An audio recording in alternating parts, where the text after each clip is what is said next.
Assalamualaikum warahmatullahi wabarakatuh. Hari ini saya akan menjelaskan materi bahasa Indonesia yaitu kaidah kebahasaan dalam novel dan merancang sebuah novel. Cara merancang sebuah novel. Nah, yang pertama itu ada kaidah kebahasaan dalam novel. Yang pertama, ada kata-kata yang merujuk pada waktu atau kata temporal. Hal ini terkait dengan unsur latar yang wajib ada dalam suatu teks fiksi naratif. Contohnya itu ada kata sekarang, kemudian, segera, sudah, saat ini, mulai dari, dan lain-lain. Lalu kedua ada kata kerja tindakan, yaitu kata-kata kerja yang merujuk pada tindakan suatu tokoh. Contohnya itu ada membasahi, mematikan, membawakan, membantu, dan lain-lain. Lalu yang ketiga ada kata kerja yang menyatakan pikiran atau kayak emosi gitu ya. Contohnya itu ada berpikir, membatin, memikirkan, dan lain-lain. Yang keempat ada menggunakan kalimat langsung. Contohnya, Herdis kontan berdiri, operator tenaga lapor status, serunya.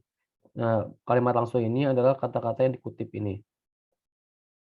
Lalu yang kelima ada majas atau gaya bahasa. Majas itu adalah gaya bahasa yang membuat suatu kata-kata itu menjadi seolah-olah hidup. Nah, di sini contohnya itu adalah lambaian daun kelapa itu menari-nari di pinggir pantai. Jadi daun itu terlihat seperti menari-nari di pinggir pantai. Lalu yang keenam ada ungkapan atau kata kiasan. Contohnya itu besar kepala. Besar kepala ini artinya sombong ya. Lalu ada keras hati, yaitu susah dinasehati, mulut besar, yaitu orang yang banyak ngomong, dan lain-lain.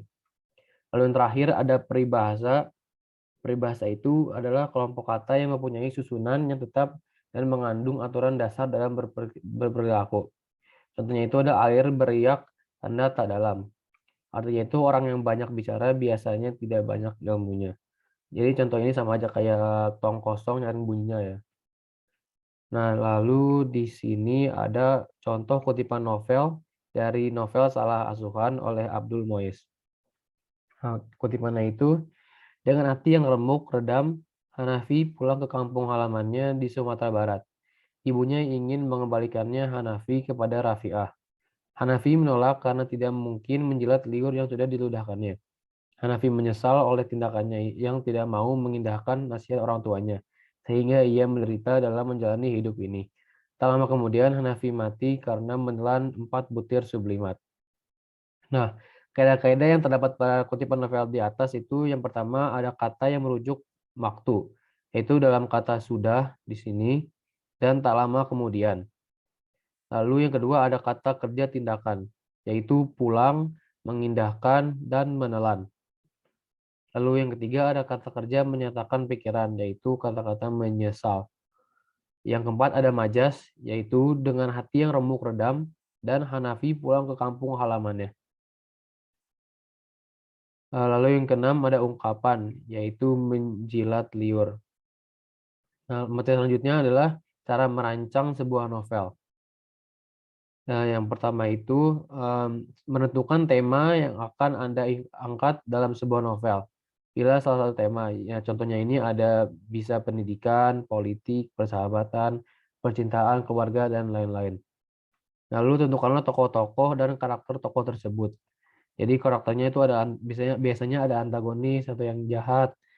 Lalu ada protagonis yang baik dan tritagonis. Tritagonis ini seperti tokoh ketiga atau tokoh pembantu antagonis atau protagonis.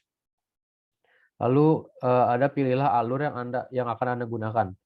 Alur ini bisa alur maju atau biasanya alur maju itu alur yang maju ke depan ya biasanya yang menceritakan waktu sekarang sampai waktu di masa depan. Lalu ada kebalikannya itu alur mundur. Biasanya alur mundur ini menceritakan kejadian yang sudah lampau hingga saat ini. Aduh, ada alur campuran yaitu campuran dari keduanya seperti contohnya itu film Bird Box ya. Lalu ada tentukan latar tempat, latar waktu dan latar sosial yang akan Anda ceritakan. Yang kelima yaitu jelaskan pesan yang ingin Anda sampaikan dari novel yang Anda tulis dengan sesuai tema yang dipilih.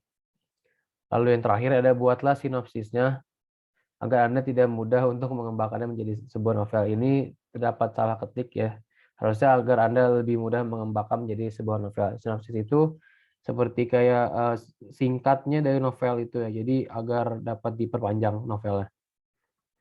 Sekian dari saya, mohon maaf jika ada salah kata. Wassalamualaikum warahmatullahi wabarakatuh.